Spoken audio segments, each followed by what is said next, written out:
All right, welcome everybody to our Lunch and Learns. These are brought to you by the University of Utah Health Resiliency Center. This resource is supported by the Human Resource and Service Administration, also known as HRSA, of the Department of Health and Human Services. The contents are those of the instructors and do not necessarily represent the official views of nor endorsement by HRSA, U.S. Health and Human Services, or the U.S. government. This session will be recorded that you can watch at a later time, and I'm going to turn the time over to Dave. Great, thank you very much. And I'll share my screen here. Make sure that I can do this, and I'll pull up the slideshow. Go ahead, and then if anyone has any questions, you can raise your hand and we can get to you, or if you'd like to put them in the chat, I will also direct those questions to Dave.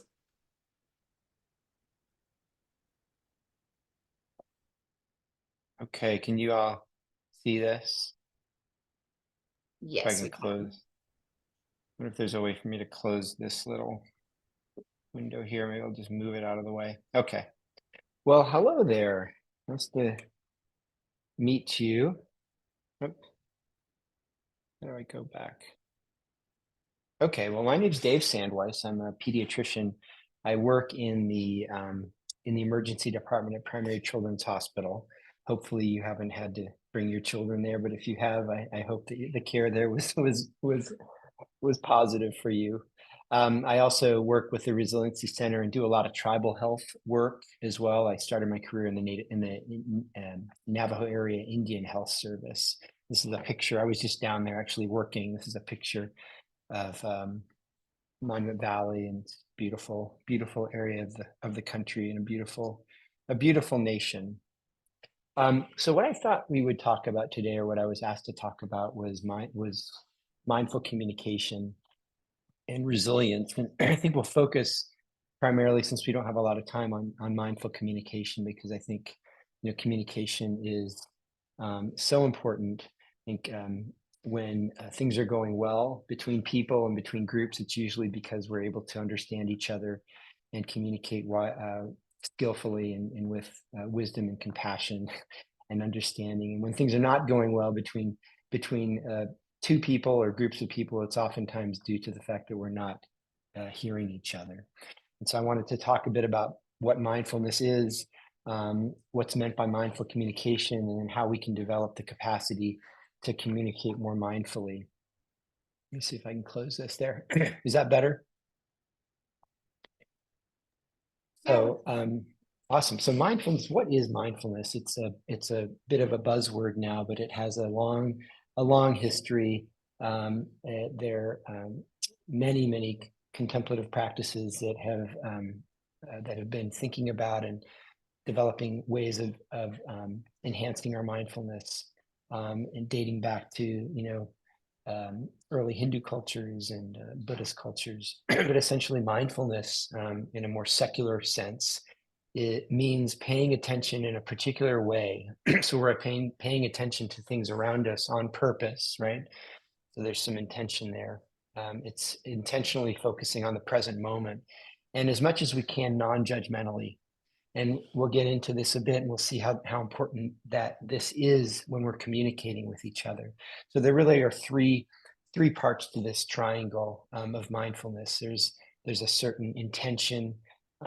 We're paying attention in the present moment, and we're doing it with a certain attitude. And that attitude, when we're being mindful, is trying to suspend judgment as best we can, and being open to what is actually happening around us.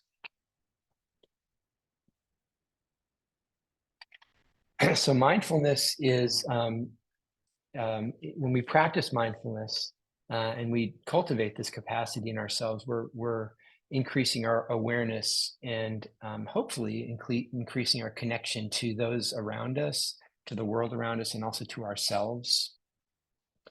It's a non-reactive attention to the present moment experience. This can be really challenging, especially in this day and age. My wife was in the other room listening to a newscast about the Iowa caucus and politics, and there's just a lot of there's a lot of inflammation in the world right now. And so to be non-reactive as we can is quite beneficial to allow us to navigate skillfully in the world. Oftentimes the portal to mindfulness is our body, right? Is focusing on our breath, our senses, our five senses, and bodily sensation. So if we can really get out of our heads a bit and down into the body and focus on ourselves and what's happening inside of us, that is a great portal and a great way to practice mindfulness. I love this quote from Joseph Goldstein, who's a well-known mindfulness educator in the Buddhist tradition. He says that mindfulness establishes the capacity in the mind to see the truth of how things are, the truth of nature. I love that, because essentially we are all of nature and part of nature. So this is another nice way to think about it. And if you're anything like me, you spend a lot of time on the right side of this slide, which is not particularly mindful, but you're in a mode, or I'm often in a mode as an ER physician, of doing, right? Getting things done, fixing things. I'm thinking and judging, which is very important. I'm not saying that the things on the right side of this slide are not important. They very much are. I'm also, when I'm not particularly mindful or really taking the time to slow down and reflect, I'm reacting. Oftentimes, in this fight, flight, freeze kind of zone, and oftentimes, functioning on autopilot or quite distracted. Talk to my wife when I'm driving. Sometimes I will reach for my phone, and it's just the kind of exact opposite of functioning mindfully in the world. Whereas when we're mindful, we're taking more of a position of just being instead of doing. We're letting things happen. We're not trying to force things. We are opening ourselves up to experience, including senses, emotions. We're acknowledging what's happening around us. We're allowing things to happen. We're not necessarily reacting to them. And we're focused on what's happening. We're really interrogating it and looking at it and trying to absorb it, as opposed to turning away from it or just being on autopilot. And so again, think about this as we go through this concept of mindful communication and how helpful it can be to adopt a mindful stance. So with a mindful practice, we're intentionally bringing awareness to our minds and how we relate to the world around us. We're developing what's called, I like to think of as metacognition, or turning our attention onto ourselves in a way, and how our minds are working. The practice has the possibility of allowing us to regulate our emotions. Very important. I have two early 20-year-old sons who can really get me dysregulated with my emotions as I'm watching them make certain decisions in their lives. It also allows us to gain some attentional control. We're focusing our attention on things that we want to focus on, that we need to focus on, and not letting ourselves be led by what's happening around us and what other people might want us to attend to. And then also developing true self-awareness. And all of these things lead to what's incredibly important in life, which is self-regulation. And again, I just speak to what's going on in our crazy world, and just being our emotional state is just, I feel like I'm often just being yanked around and very dysregulated. And I think this practice allows some self-regulation. And again, thinking about communication, this is so important when we're talking to each other, especially when the stakes are high and the communication or the content of what we're talking about might be fraught, there might be conflict, there might be disagreement. And we want to bring some clarity to these conversations to allow us to move forward. So you probably all have seen this image, or an image like this. This is, and we'll think about, how does this relate to communication? This is the parable of the blind men. So the earliest versions of this parable go back to early Buddhist, Hindu, and Jain texts. And they discuss the limits of subjective perception and the importance of a more complete knowing through a shared context. So, right, what we see in this image is 6 blind men.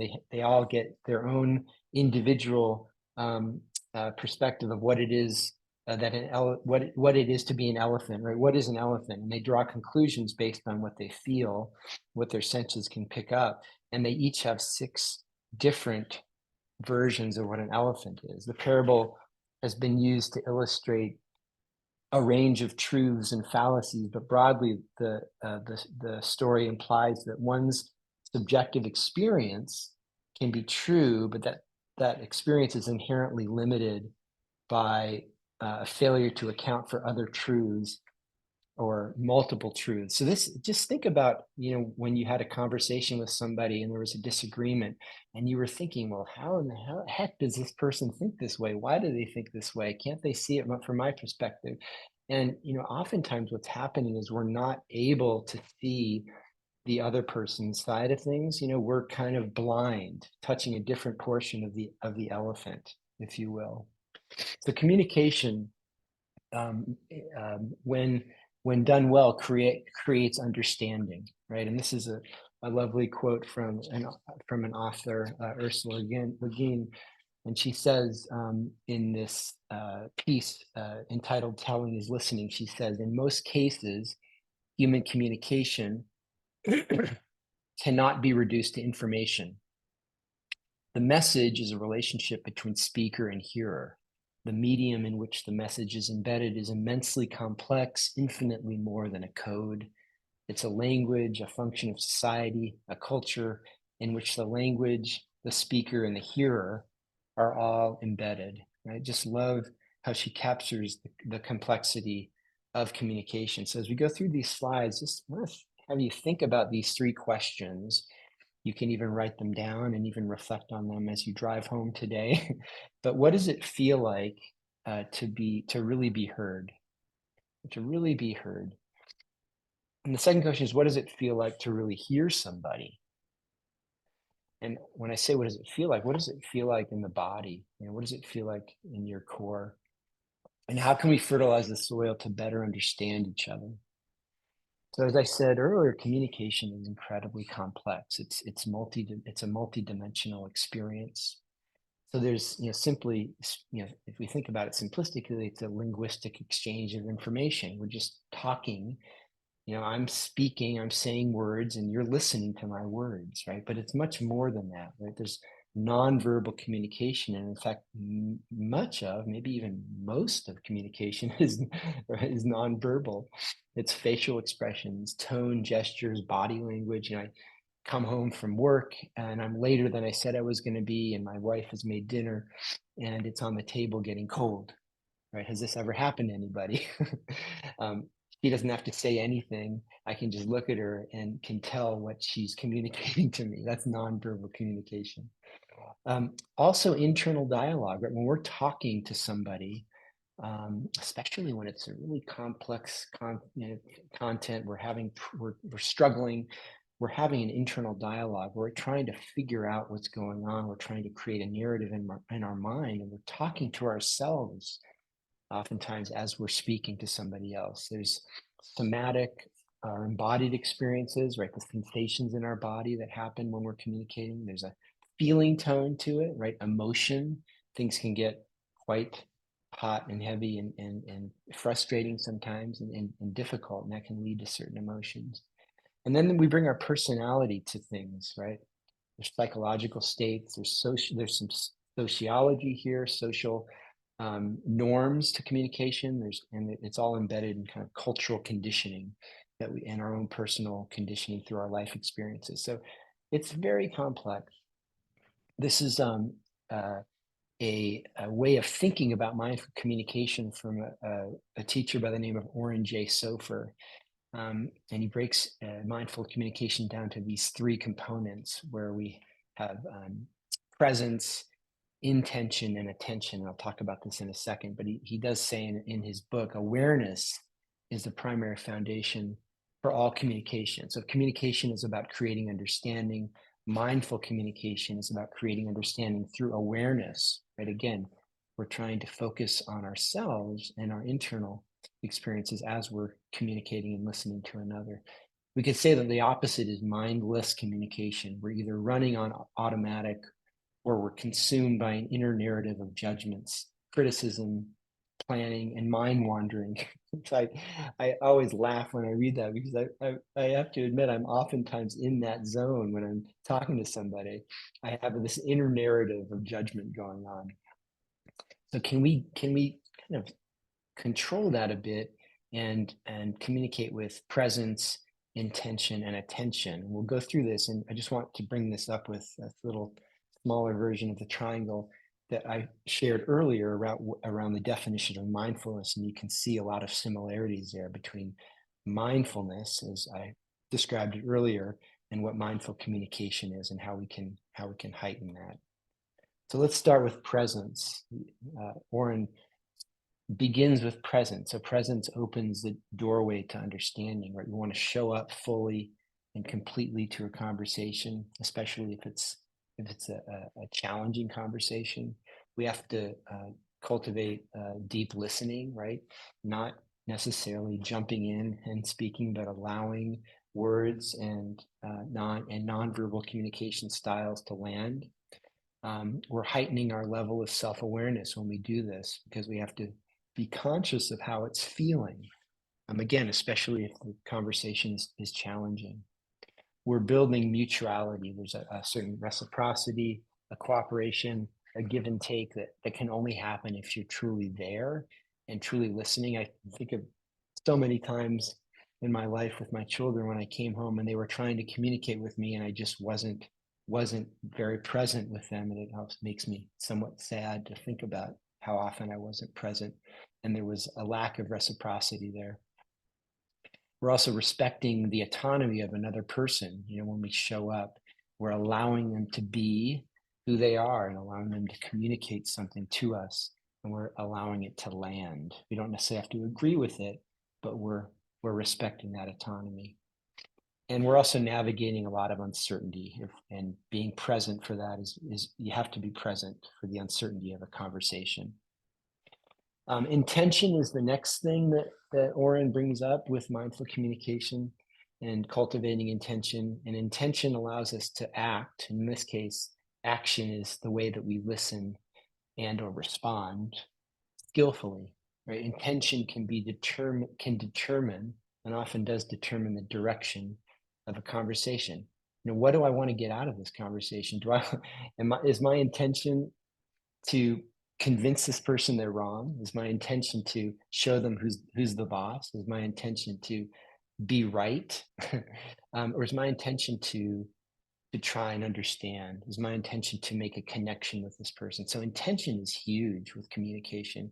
And I don't often think about what my intention is when I'm talking to someone. We're just kind of talking. But if we're trying to accomplish something and gain an understanding, we really should come to it with intention to do that. Intention can shape our words and our nonverbal communication, and it can shift us away from autopilot and allow us to choose how we show up to a conversation. And then the last thing he talks about in his book is attention. Mindful communication requires attention. Communication, I think of as a dance, right? Best done with our full attention. We don't want to step on each other's feet. We don't want to kick each other's shins. And to pay attention requires not only to pay attention to the person who's talking to you, but also to pay attention to your own internal barometer and what that's telling you as you're hearing things land, right? Because if you're getting worked up, it's going to, get you into that fight, flight, freeze zone, and you're going to start to, think less skillfully and speak less skillfully. And so attention to how your actions are landing with others, right? As you're talking. And again, we do this quite well because we're humans and we're social animals, but really focusing on how our actions, how our body language, our words, our tone are landing with other people. And then trying to come to some shared values and objectives and needs and paying attention to those throughout the communication, right? Especially if you're trying to come to some agreement or some understanding. We're trying to deal with a conflict or a problem. A big part of that is taking another person's perspectives and being able to see their values and objectives and needs, and where there might be conflicts between you and the person that you're talking to. So again, presence, intention, and attention are really important with mindful communication. I wanted to bring up 4 additional things, 4 additional mind states that are really worth cultivating. The first one is empathy. So empathy, and we're human beings, we're social animals. So we come to this quite naturally. It's built into our hard drive, and our software kind of carries this ability quite well. It's the ability to understand and share the feelings of another person. And so as much as we're able to tap into that empathy, I think it is very helpful when we're communicating with each other. Equanimity is another one. Equanimity is huge when we're developing a mindfulness practice and developing an ability to, I guess, accept what's happening around us with some mental balance and even-mindedness, or calm, or a kind of a groundedness, right? It's not that you don't care. It's not that you're indifferent, but you're able to take what's coming at you with a certain mental stability. That's really important when you're having especially a difficult conversation. Third would be beginner's mind. Children, I think, are perfect examples of beginner's mind. But when we come to a conversation with somebody with beginner's mind, right, with an openness to the possibilities, that allows us oftentimes to find solutions to things. We don't come with preconceived notions of how the conversation should go. We're really kind of coming open to whatever evolves, whatever unfolds. And then the fourth thing that I think is really important is coming to conversation, or to coming to communication with curiosity, right? To come to the interaction with a desire to learn and to understand as best we can. This is our best chance of developing some clarity and then moving forward in that relationship. Again, especially if the topic is a difficult one. So again, empathy, equanimity, beginner's mind, and curiosity, along with being present, coming to conversations with intention, and then also paying attention to yourself and the other person. Okay. Again, I was going to do some more interactive piece with this talk, but I don't have the opportunity. But this is something to just think about again throughout the day. Maybe at the end of the day, when you reflect on this talk, is what are the conditions that challenge mindful communication? Think back to a time at work. It could have been earlier today, could have been last week or last month, when you had a really difficult conversation, and what made it challenging to come to that conversation with mindfulness, and what conditions support mindful communication? That's the flip side. So are we stirring up or muddying the water, so to speak, making things more turbulent in the way that we communicate with each other, or are we allowing things to settle, allowing ourselves to slow down, and taking the opportunity to connect and understand, and through that process, seeing more clearly as we're able to see in this picture with the clearness of the water. This might be something you can take a screenshot of this, maybe if you're at your computer, and maybe do this with a colleague, at lunch, or if you have time at work, and just spend 5 minutes sharing with each other, reflecting on a recent difficult communication at work. It doesn't have to be between you and the person you're doing this exercise with, but just a friend of yours at work, and maybe ask each other, what made it stressful? What did you want from them? What do they want from you? maybe ask each other what physical sensations, thoughts, and emotions arose. And then finally, what helped with that stress reaction.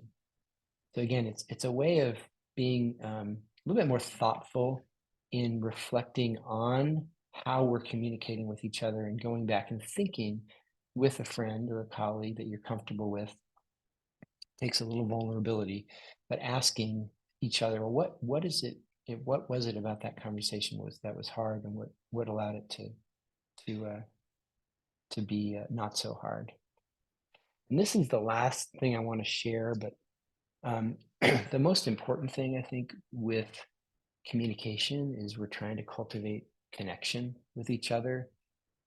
We're really in the best of worlds, I would say. We're trying to understand each other. Right? The world is a complicated place. Again, there's a lot of anger and distrust and contempt, and it's hard right now.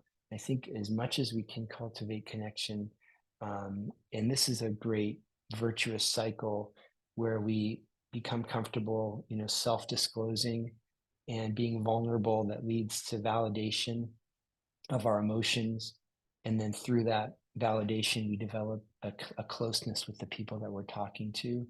And it can be, again, a virtuous cycle where we're willing to open up and willing to share. And we don't always have to agree. We're not always going to agree. And a lot of these conversations are hard. But can we connect with our basic humanity and our shared humanity through mindful communication? And I think that's the charge. That's our charge as human beings, hopefully. So with that, I want to end with this quote from Dan Siegel, who he's written a ton of stuff on mindfulness and brain development and communication. And he says that being heard is so close to being loved that for the average person, they are almost indistinguishable. Being heard is so close to being loved that for the average person, they are almost indistinguishable. And with that, I think I got through my slides. And I have no idea who's there because I can't see anyone, but I'll pass it to I'll stop sharing. I'll pass it to you. So we have about 2 minutes. If anyone has any thoughts, questions they want to add to the chat, you can. I could share my slides too so I can send them to Piper as PDFs if people want to look at the slides. There's a lot of material. So. Okay, well, I don't see any questions. Here's something. Oh, thank you. That was really good. Well, thank you. And then, yes, people are requesting that you do share the slides. So. Yeah, I will definitely do that. Okay, well, Dave, we appreciate you taking the time to come present to us and offering to give us those slides. Just a few other comments. Thank you. That would be great to get the slides. All right, everyone. Well, we hope you have a good afternoon. Thanks for joining us. Thank you. It's nice meeting you guys.